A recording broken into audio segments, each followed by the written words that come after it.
पिछले वीडियो में हम लोगों ने सब्जेक्ट वर्ब एग्रीमेंट का पहला पार्ट कर लिया था और उसमें हम लोग ये देखें कि सब्जेक्ट के अकॉर्डिंग ही वर्ब को लिखा जाता है। यानी सब्जेक्ट अगर सिंगुलर हो तो वर्ब भी सिंगुलर होना चाहिए और सब्जेक्ट अगर प्लूरल हो तो वर्ब भी प्लूरल होना चाहिए। ये हम लोग सीख चुके हैं। आज हम लोग डिफरेंट टाइप के सब्जेक्ट्स को देखने वाले हैं और उसके अकॉर्डिंग किस तरह का वर्ब को यूज किया जाएगा, ये सारा चीज़ आज हम लोग देखने वाले हैं। तो चलिए हम लोग शुरुआत करते हैं और समय को बचाते हुए ये सारा हम लोग जो है पहले से ये सारे एग्जाम्पल को लेकर के रखा गया है। तो चलिए आज हम लोग शुरुआत करते हैं। फर्स्ट हम लोग का एग्जाम्पल यहाँ दिया हुआ है, जैसे 5 engineers dash working in this company. तो यहाँ पे हमें इज और आर में से हमें फिल करना है इस ब्लैंक को, है ना। तो यहाँ पे 5 इंजीनियर्स, तो इसका मतलब यहाँ पे 5 इंजीनियरों का बात किया जा रहा है। यानी एक से ज़्यादा इंजीनियर जो है काम कर रहे हैं इस कंपनी पे। यानी हम लोग का जो सब्जेक्ट है वास्तविक में 5 इंजीनियर का ही बात किया जा रहा है जो इस कंपनी में काम कर रहे हैं। तो सब्जेक्ट एक से ज़्यादा हो गया, तो इसी के अकॉर्डिंग हम लोग का वर्ब भी क्या होना चाहिए, ये प्लूरल है तो ये भी प्लूरल होना चाहिए। इसका मतलब यहाँ पे हम लोग का आर लगेगा। इस जगह पे क्या लगना चाहिए, यहाँ पे आर लगना चाहिए, यानी आर हम लोग का सही होगा। इसके बाद अगला एग्जाम्पल देखते हैं। आगे हम लोग का दिया हुआ है, देखिए यहाँ पे, इसको ध्यान से देखिएगा। 5 engineers dash the name of my book. यानी 5 इंजीनियर्स जो यहाँ पे लिखा हुआ है, ये 5 इंजीनियर के बारे में आगे जब इसको ध्यान से देखिएगा तो यहाँ पे 5 इंजीनियर, जिस तरह से यहाँ पे देखिए कि 5 इंजीनियर काम कर रहे हैं, उस तरह से यहाँ पे 5 इंजीनियर का बात नहीं किया जा रहा है, बल्कि ये बोला जा रहा है कि 5 इंजीनियर्स जो है वो क्या है, नेम ऑफ माई बुक है। यानी मेरा बुक का नाम है 5 इंजीनियर्स। यहाँ तो लिखा हुआ है 5 इंजीनियर्स लिखा हुआ है, यहाँ तो 5 इंजीनियर्स लिखा हुआ है।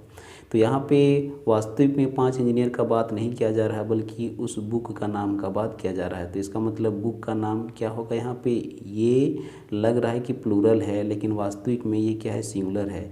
तो इसको हम लोग ध्यान से देखेंगे, पूरा सेंटेंस को पढ़ेंगे और समझने का कोशिश करेंगे कि हम लोग का जो सब्जेक्ट है वो वास्तविक में सिंगुलर है या फिर प्लूरल है। उसी के अकॉर्डिंग ही आगे हम लोग को वर्ब को लिखना है। तो ये हम लोग का बुक का नाम है, इसका मतलब ये सिंगुलर है। तो इसलिए यहाँ पे आर गलत हो जाएगा, इस जगह पे क्या होना चाहिए, तो यहाँ पे हम लोग का ईज होना चाहिए, यानी ईज हम लोग का सही है। अब उसी तरह से आगे देखिएगा, आगे यहाँ पे लिखा हुआ है 20 mangoes dash available in the basket. तो इसका मतलब यहाँ पे 20 मैंगोज जो है यानी 20 आम जो है, यानी वास्तविक में बोला जा रहा है कि 20 आम जो है बास्केट में उपलब्ध है, यानी बास्केट में है। तो 20 आम का मतलब क्या, वास्तविक में ये जो है एक से अधिक सब्जेक्ट का बात किया जा रहा है जो उस बास्केट में रखा हुआ है। तो इसका मतलब हम लोग का जो सब्जेक्ट है प्लूरल है। तो प्लूरल जब सब्जेक्ट है तो वर्ब भी क्या होना चाहिए, प्लूरल होना चाहिए। तो हमें सिर्फ यहाँ पे इज और आर करके ही जो है भरना है। तो यहाँ पे प्लूरल जब सब्जेक्ट है तो यहाँ पे वर्ब भी प्लूरल होना चाहिए। तो इस जगह पे क्या लगना चाहिए, यहाँ पे हम लोग का आर होना चाहिए। तो ये आर यहाँ पे सही होगा। इसके बाद आगे देखिएगा 20 mangoes dash the name of my garden. तो यहाँ पे सेम इस तरह का है, जो है नेम ऑफ माई गार्डन बोला जा रहा है। जब पूरा सेंटेंस को जब पढ़ें तो पता चला कि ये 20 मैंगोज, वास्तविक में 20 मैंगो का बात नहीं किया जा रहा है, बल्कि 20 मैंगो जो है क्या है, वो गार्डन का नाम है, यानी बगीचा का नाम है। तो बगीचा का नाम तो एक ही होगा। तो इसका मतलब यहाँ पे लग रहा है कि प्लूरल है, लेकिन वास्तविक में ये प्लूरल है नहीं, बल्कि किसी बगीचे का नाम दिया गया है 20 मैंगोज। तो इसलिए यहाँ पे सिंगुलर सब्जेक्ट है तो इसके अकॉर्डिंग वर्ब भी क्या होना चाहिए, सिंगुलर होना चाहिए। तो यहाँ पे हम लोग का क्या होगा, ईज होगा। तो ईज यहाँ पे सही होगा। फिर आगे हम लोग देखते हैं, आगे लिखा हुआ है हम लोग का 40 चेयर्स। तो 40 chairs dash available in the, sorry यहाँ पे बास्केट नहीं होना चाहिए, यहाँ पे जो है चलिए इसको फील्ड लिख देते हैं, है ना। तो यहाँ पे 40 चेयर्स जो है यानी 40 कुर्सियाँ जो है अवेलेबल है, कहाँ पे अवेलेबल है, फील्ड पे, कोई मैदान है। तो वास्तविक में यहाँ पे 40 चेयरों का ही बात किया जा रहा है जो मैदान में उपलब्ध है। तो इसका मतलब सब्जेक्ट हम लोग का 40 चेयर ही इसका बात किया जा रहा है। तो इसका मतलब मोर देन 1 चेयर है, यानी प्लूरल है। तो प्लूरल जब सब्जेक्ट है तो वर्ब भी क्या होना चाहिए, प्लूरल होना चाहिए। तो यहाँ पे इज तो नहीं लगेगा, हम लोग का क्या लगेगा, आर लगेगा, क्योंकि प्लूरल है, सब्जेक्ट प्लूरल तो वर्ब भी प्लूरल, ये हम लोग का हो गया। इसके बाद आगे देखते हैं, आगे लिखा हुआ है 40 chairs dash the name of my shop. Same इसी तरह का 40 चेयर्स का यहाँ बात नहीं किया जा रहा है, बल्कि 40 चेयर्स जो है नाम है, किसका नाम है, यानी माई शॉप का, मेरे दुकान का नाम है 40 चेयर्स। तो इसका मतलब दुकान का नाम तो यहाँ पे एक ही होगा, और ये हम लोग का प्लूरल नहीं बल्कि सिंगुलर होगा, तो यहाँ पे क्या लगना चाहिए, इज लगना चाहिए। उसी तरह से आगे हम लोग देख रहे हैं, आगे हम लोग का दिया हुआ है a clerk and poet dash my friend. यहाँ पर भी इज या आर में से ही भरना है, तो ए क्लर्क एंड पोएट। तो यहाँ पे याद रखेंगे, जब भी हम लोग का कंजंक्शन से, एंड कंजंक्शन से जुड़ा हुआ रहे, तो एंड के इस तरफ और एंड के इस तरफ, तो यहाँ पे थोड़ा सा ध्यान देंगे, यहाँ पे आर्टिकल का यूज किया गया है और यहाँ पे कोई आर्टिकल का यूज नहीं किया गया है। तो इसका मतलब जो है, इसका मीनिंग, इसका अर्थ ये हो जाएगा कि ये जो क्लर्क है, क्लर्क ही हम लोग का पोएट भी है।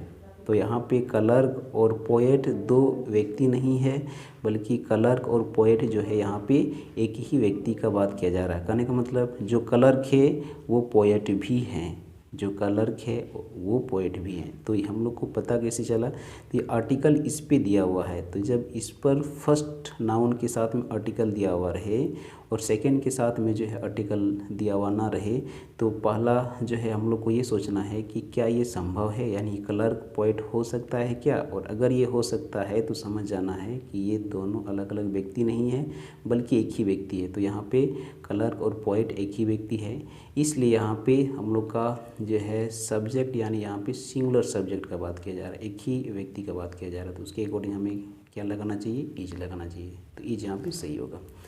इसके बाद आगे देखिएगा, अब आगे लिखा हुआ है a clerk and A poet. तो इसका मतलब ये आर्टिकल इसको सेपरेट कर दिया गया, आर्टिकल इसको सेपरेट कर दिए कि ए क्लर्क अलग से हैं और ए पोएट अलग से हैं। तो एक क्लर्क यहाँ पे हो गया और एक कवि हो गया। डैश माई फ्रेंड्स, तो यहाँ फ्रेंड्स भी लिखा हुआ है, तो इससे भी पता चल रहा है कि एक से ज़्यादा हम लोग का जो है व्यक्ति का बात किया जा रहा है। तो हम लोग का सब्जेक्ट जो है मोर देन वन सब्जेक्ट है, यानी प्लूरल है। तो ये सब्जेक्ट जब प्लूरल है तो वह भी प्लूरल होना चाहिए। तो यहाँ पे इज हम लोग का गलत हो जाएगा, यहाँ पर आर सही होगा, तो यहाँ पे आर लगेगा। उसी तरह से आगे देखिएगा, आगे हम लोग का है ए क्लर्क और पोएट, एक क्लर्क और पोएट। तो यहाँ पे जो है, चलिए एक आर्टिकल यहाँ भी दे देते हैं। तो यहाँ पे जो है ए क्लर्क लिखा हुआ है और ए पोएट लिखा हुआ है, तो यहाँ पे और कंजंक्शन का यूज किया गया है। तो यहाँ पे और कंजंक्शन का मतलब होता है ये दोनों एक साथ, और कंजंक्शन का मतलब होता है कि दोनों एक साथ, दोनों को कंबाइन एक साथ नहीं लिया जा सकता है। और का मतलब होता है अथवा या, यानी एक क्लर्क या फिर एक पोएट का बात किया जा रहा है, दोनों एक साथ तो बात नहीं किया जा रहा है। तो इसका मतलब या फिर एक क्लर्क होगा या फिर एक पोएट होगा, तो एक एक करके इसका बात किया जा रहा है। तो इसका मतलब यहाँ पे जो है दोनों एक साथ नहीं है, एक साथ रहते हैं, तो ये प्लूरल फॉर्म में हो जाता। तो ये प्लूरल फॉर्म में नहीं होगा, ये हम लोग का सिंगुलर ही फॉर्म में होगा, क्योंकि ये या करके है, या फिर क्लर्क होगा या फिर पोएट होगा। तो इसका मतलब यहाँ पे सिंगुलर सब्जेक्ट का बात किया जा रहा है। तो यहाँ पे होना चाहिए क्या, तो यहाँ पे हम लोग का इज होना चाहिए। तो इज यहाँ पे सही होगा, ए क्लर्क और ए पोएट इज हिज फ्रेंड्स। अब आगे ध्यान से देखेंगे, आगे हम लोग का लिखा हुआ है, आगे हम लोग क्या लिखा हुआ, माई ब्रदर एंड फ्रेंड।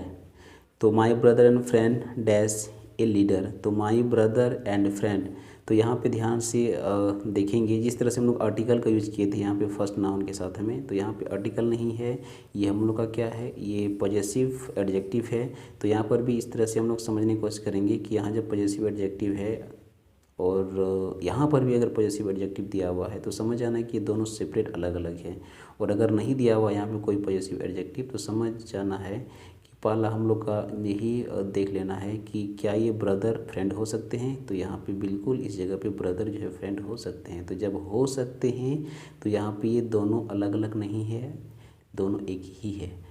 अलग अलग हो सकते थे, यहाँ पे माई लिखा हुआ है तो यहाँ पर भी अगर माई लिखा हुआ रहता तो इसका मतलब ये दोनों अलग अलग सब्जेक्ट होता, यानी एक से अधिक सब्जेक्ट होता। लेकिन यहाँ पे जो है इस पर माई लिखा हुआ है और इस पर नहीं लिखा हुआ है, तो पहले हमें देख लेना है कि क्या ये हो सकता है क्या। तो ब्रदर बिल्कुल फ्रेंड हो सकते हैं, तो इसका मतलब यहाँ पे ब्रदर और फ्रेंड दो अलग अलग व्यक्ति नहीं है बल्कि एक ही व्यक्ति है, इसलिए इसके अकॉर्डिंग सिंगुलर यहाँ पे वर्ब लगना चाहिए, क्योंकि यहाँ पर हम लोग का एक ही व्यक्ति का बात हो रहा है, जो ब्रदर है वही फ्रेंड है। तो my brother and friend is a leader हो गया। इसके बाद इसके आगे देखते हैं माई ब्रदर एंड माई फ्रेंड। अब यहाँ पे दोनों के साथ में पॉजेसिव एडजेक्टिव लगा है, देखो यहाँ पे माई ब्रदर लिखा हुआ है एंड माई फ्रेंड लिखा हुआ है, तो इसका मतलब ये दोनों को सेपरेट कर दिया है। दैट मीन्स ये माई ब्रदर अलग हैं और माई फ्रेंड अलग हैं, तो इसका मतलब यहाँ पे इधर एक व्यक्ति और इधर एक व्यक्ति, यानी यहाँ पे दो व्यक्ति का बात किया जा रहा है, यानी मोर देन वन सब्जेक्ट है। इसका मतलब यहाँ पे सिंगुलर सब्जेक्ट नहीं है, ये प्लूरल है, तो प्लूरल के अकॉर्डिंग हम लोग का यहाँ पे क्या लगना चाहिए, आर लगना चाहिए। तो यहाँ पे हम लोग का आर सही हो जाएगा। अब उसी तरह से आगे हम लोग का जो है, आगे ध्यान से देखिएगा, तो इसके आगे हम लोग का होना चाहिए, तो यहाँ पे your father and teacher dash A painter. तो यहाँ पर भी ये ध्यान से देखेंगे, ये पॉजेसिव हम लोग का क्या है, ये पॉजेसिव एडजेक्टिव फिर से लगाया गया है। तो यहाँ पर भी सेम वही चीज़ है जो ऊपर में देखें, जो फादर है वो टीचर हो सकते हैं, तो इसका मतलब यहाँ पर भी एक ही व्यक्ति का बात किया जा रहा है, तो यहाँ पर भी क्या होगा, इज लगेगा। उसी तरह से आगे हम लोग देखें कि your father and your teacher, तो यहाँ पे दोनों पर जो है पॉजेसिव एडजेक्टिव लगा हुआ है, इसका मतलब ये दो अलग अलग हैं, यानी फादर अलग हैं और टीचर अलग हैं, इसका मतलब एक से ज़्यादा व्यक्ति का बात किया जा रहा है, यानी प्लूरल सब्जेक्ट है, तो प्लूरल हम लोग का वर्ब भी होना चाहिए। तो यहाँ पे इज नहीं, यहाँ पे आर लगेगा। अब आगे देखिए, आगे हम लोग का है your father and maternal uncle. तो यहाँ पे इस पर पॉजेसिव जो है एडजेक्टिव यहाँ पे लगा हुआ है, लेकिन इस पर लगा हुआ नहीं है। तो अभी अभी हम लोग पीछे देखें कि यहाँ पे जब लगा हुआ है और यहाँ पर भी अगर लगा हुआ है तो ये दो अलग अलग हो जाएंगे, लेकिन उसके पहले हमें ये देखना है कि ये दोनों क्या एक हो सकते हैं। तो यहाँ पे फादर जो है मैटरनल अंकल नहीं हो सकते हैं, पापा जो है वो मामा नहीं हो सकते हैं। इसका मतलब यहाँ पे पॉजेसिव एडजेक्टिव नहीं भी लगा हुआ है तो भी हम लोग इसको अलग मानना पड़ेगा। क्यों अलग मानना पड़ेगा, क्योंकि फादर जो है मैटरनल अंकल हो ही नहीं सकते हैं। इसका मतलब यहाँ पे दो अलग अलग व्यक्ति का बात किया जा रहा है, यानी मोर देन वन सब्जेक्ट है। इसका मतलब ये प्लूरल फॉर्म में है, तो यहाँ पर भी इज नहीं बल्कि आर लगना चाहिए, तो आर सही होगा। फिर से हम लोग, तो इसके आगे जो है, जैसे आगे हम लोग का दिया हुआ है क्या, no leader and no follower present. तो नो लीडर का मतलब वहाँ पे कोई नेता नहीं थे और ना ही कोई फॉलोवर थे, तो इसका मतलब कोई नहीं थे। तो कोई नहीं का मतलब क्या, वन से भी कम है, जीरो है, कोई नहीं थे, तो इसका मतलब ये तो सिंगुलर ही होगा। प्लूरल किसको कहेंगे, जो वन से अधिक होगा, तो वन से ये तो कम है, तो सिंगुलर सब्जेक्ट के साथ में सिंगुलर वर्ब भी लगेगा। तो इसका मतलब ये तो हम लोग का सिंगुलर से भी यानी सिंगुलर से भी कम है, तो इसका मतलब इसको सिंगुलर ही माना जाएगा। तो इसका मतलब सिंगुलर वर्ब भी होना चाहिए, सब्जेक्ट हम लोग का सिंगुलर है तो वर्ब भी क्या होना चाहिए, सिंगुलर होना चाहिए। इसका मतलब यहाँ पे हम लोग का जो है वर्ब तो नहीं लगेगा क्योंकि प्लूरल है, ये वाज लगना चाहिए। इसके आगे ध्यान से देखिएगा, यहाँ पे each leader and each flower. तो यहाँ पे each leader and each flower यहाँ पे लिखा हुआ है, तो इसका मतलब ईच जो है याद रखेंगे ये डिस्ट्रीब्यूटिव एडजेक्टिव है, इस जगह पे डिस्ट्रीब्यूटिव एडजेक्टिव का काम कर रहे हैं, तो इसका मतलब ये एक एक करके बताएंगे। इसका मतलब एक लीडर और एक फ्लावर जो है प्रेजेंट थे कहाँ पे, वहाँ पे थे, तो ये एक एक करके बताएंगे। इसका मतलब एक साथ दोनों को नहीं बताएंगे, यानी एक लीडर या एक फ्लावर है ना, तो एक एक करके ये बताया जाएगा। इसका मतलब यहाँ पे जो है दोनों एक साथ अगर बताते हैं तो यहाँ पे सब्जेक्ट हम लोग का प्लूरल हो जाता, लेकिन यहाँ पे एक साथ नहीं बता रहे हैं, ये जो है एक एक करके बताएंगे। तो यहाँ पे हम लोग का सब्जेक्ट भले ही लग रहा है कि प्लूरल है, लेकिन प्लूरल नहीं है। जब इसको हम लोग जो है एडजेक्टिव पार्ट को जब पढ़ेंगे तो वहाँ पे डिटेल इसका हम लोग देखने वाले हैं। तो ये हम लोग का जो है वाज लगेगा, यानी यहाँ पे सिंगुलर सब्जेक्ट का बात किया जा रहा है ना। इसे मान के चलिए कि कहीं पे कोई लीडर हैं और फॉलोवर कहीं मैदान में जो है खड़े हैं, तो उसको बोलेंगे एक एक करके जो है सब आइए, लीडर भी और फॉलोवर भी। तो इसका मतलब ये एक एक करके का मतलब पहले हो सकता है कि फॉलोवर पहले पहुँचे, इसका तो उसके पीछे पीछे लीडर भी आए। तो वहाँ जो पहुँचने वाले होते हैं दोनों एक साथ नहीं पहुँच रहे हैं, पहले फॉलोअर पहुँचे फिर हम लोग का लीडर पहुँचे। तो इसका मतलब एक एक करके जा रहे हैं, इसका मतलब सब्जेक्ट हम लोग का सिंगुलर है, इसलिए सिंगुलर वर्ब का यूज किया गया। तो ये हम लोग यहाँ तक देख चुके हैं।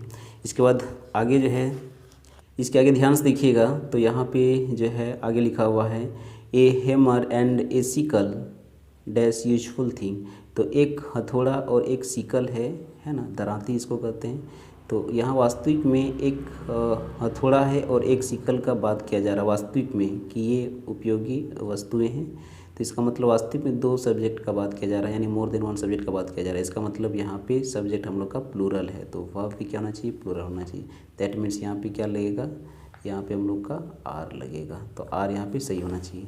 इसके बाद आगे देखिए a hammer and a sickle dash this sign of the communist party. तो इसका मतलब एक हथौड़ा और एक सिकल जो है ये दो वस्तु का बात नहीं किया जा रहा है, बल्कि ये दोनों मिल के एक साइन, एक चिन्ह का बात किया जा रहा है। तो ये चिन्ह तो एक ही होगा ना, दोनों मिल के एक ही चिन्ह होगा। तो ये कम्युनिस्ट पार्टी का चिन्ह है और ये सब्जेक्ट, इसका मतलब हो गया कि ये यहाँ पे दो वस्तु का बात नहीं किया जा रहा है, एक ही वस्तु का बात किया जा रहा है। इसका मतलब हम लोग का सब्जेक्ट जो है सिंगुलर है, जो एक चिन्ह के रूप में रिप्रेजेंट किया गया है यहाँ पे। तो सब्जेक्ट हम लोग का सिंगुलर है, तो वह भी क्या लगना चाहिए, सिंगुलर, यानी यहाँ पे हम लोग का ईज होगा। तो ईज यहाँ पे सही होगा, क्योंकि सिंगुलर सब्जेक्ट के साथ में सिंगुलर वर्ब का यूज होगा। फिर आगे देखिएगा मोहन एंड ब्रदर्स प्लेइंग। तो ये मोहन और उसके भाई जो है क्या कर रहे हैं, खेल रहे हैं। तो वास्तविक में यहाँ जो है मोहन और उसके भाई का बात किया जा रहा है। तो मोहन और उसके भाई, एक से ज़्यादा व्यक्ति का बात हो रहा है यहाँ पे, यानी प्लूरल फॉर्म में है, तो यहाँ निश्चित है कि आर ही लगेगा। इसके बाद आगे देखिए Mohan and brothers the name of my shop dash. तो यहाँ पे मोहन एंड ब्रदर्स, वास्तविक में ये मोहन और उसके भाइयों का बात नहीं किया जा रहा है। तो यहाँ पे किसका बात किया जा रहा है, यानी दुकान का नाम है ये। मोहन एंड ब्रदर्स कोई व्यक्ति को रिप्रेजेंट नहीं कर रहे हैं, बल्कि एक दुकान का नाम को रिप्रेजेंट कर रहे हैं। दुकान का नाम तो यहाँ पे सिंगुलर होगा, तो सिंगुलर सब्जेक्ट के साथ सिंगुलर वर्ब, तो यहाँ पे इज लगना चाहिए। इसके बाद आगे दिया हुआ है ब्रेड एंड बटर। तो यहाँ पे ब्रेड एंड बटर लिखा हुआ है डैश सोल्ड हेयर, यानी ब्रेड और बटर बेचा जाता है। तो बेचा जाता है, तो यहाँ पे वास्तविक में दो वस्तु का बात किया जा रहा है, एक ब्रेड है और दूसरा क्या, बटर है। तो दो वस्तु का बात जब किया जा रहा है तो वास्तविक में यहाँ पे जो है सब्जेक्ट हम लोग का प्लूरल है, तो इसलिए यहाँ पे क्या लगना चाहिए, आर लगना चाहिए, क्योंकि वास्तविक में दो वस्तु को बेचा जा रहा है। लेकिन आगे देखिए, आगे लिखा हुआ है bread and butter dash my favourite breakfast. यहाँ पे ब्रेड और बटर को जो है अलग अलग बात नहीं किया जा रहा है, बल्कि दोनों मिल के ब्रेकफास्ट का बात किया जा रहा है। और ब्रेकफास्ट हम लोग का मटेरियल नाउन है, और मटेरियल नाउन हमेशा सिंगुलर फॉर्म में ही होता है, यानी ये नाश्ता का बात किया जा रहा है। तो नाश्ता हम लोग का सिंगुलर ही होगा, प्लूरल नहीं होगा ना।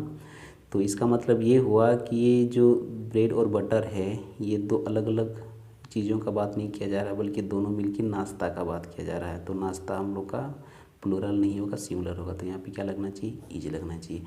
तो इस तरह से हम लोगों ने बहुत सारे सब्जेक्ट को देखे और उसके अकॉर्डिंग किस तरह से वर्ब को यूज किया जाता है, और ये सभी हम लोग सीखे।